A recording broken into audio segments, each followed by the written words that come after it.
Hi friends, last week నేను మన ఆంధ్రప్రదేశ్లో వాటర్ ఫాల్ గురించి ఒక షార్ట్ అప్లోడ్ చేశాను. అండ్ ఆ ప్లేస్ ఎక్కడో కమెంట్ చేయమని చెప్పాను. కొంతమంది కరెక్ట్గానే కమెంట్ చేశారు, భైరవకోన అని. ఈ ప్లేస్ వచ్చేసి కనిగిరి దాటి వెళ్ళాలండి మనము. ఇది మొత్తము కొండల ప్రాంతాల్లో ఉంటుంది. చుట్టూ గ్రీనరీ కానీ చాలా బాగుంటుంది మనము విజిట్ చేయడానికి కూడా. మీలో ఎంతమందికి ఈ ప్లేస్ గురించి తెలుసో కమెంట్ చేయండి. అండ్ ఫైనల్గా చుట్టూ చూశారు కదా, అంత గ్రీనరీగా ఉంటుంది, చాలా బాగుంటుంది ప్లేస్ మాత్రము.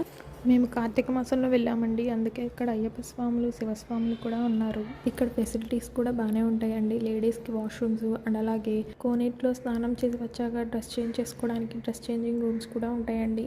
గ్రీనరీని ఇష్టపడే వాళ్ళకి ఈ ప్లేస్ చాలా బాగా సెట్ అవుతుంది. అండ్ అలాగే ఈ పైనుండి వచ్చే వాటర్ కూడా అందరూ చాలామంది తాగుతారండి. ఆ వాటర్ కూడా అస్సలు ఉప్పగా ఉండవు, తీయగా ఉంటాయి. మేమైతే బాటిల్తో ఇంటికి కూడా తెచ్చుకున్నాము. మధ్యలో ఈ గేటు కనపడుతుంది కదండి, ఈ గేటుకి లోపల అండ్ బయట రెండు వైపులా కూడా అందరూ స్నానాలు చేస్తూ ఉంటారు. అండ్ ఇక్కడ వాటర్ మాత్రం చాలా చాలా చల్లగా ఉంటాయండి.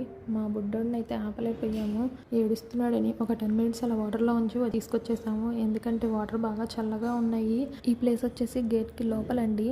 ఇక్కడ పెద్దవాళ్ళు, పిల్లలు అందరూ చక్కగా వాటర్లో ఆడుకుంటారు. మేమైతే వాటర్లోకి ఏం దిగలేదండి, ఎందుకంటే మేము వచ్చిన వర్క్ వేరు. సో మేమేమి డ్రెస్సెస్ తీసుకెళ్ళలేదు, సో అందుకని వాటర్లోకి దిగలేదు. మేము ఇక్కడికి ఫస్ట్ టైం 5 years బ్యాక్ వచ్చామండి.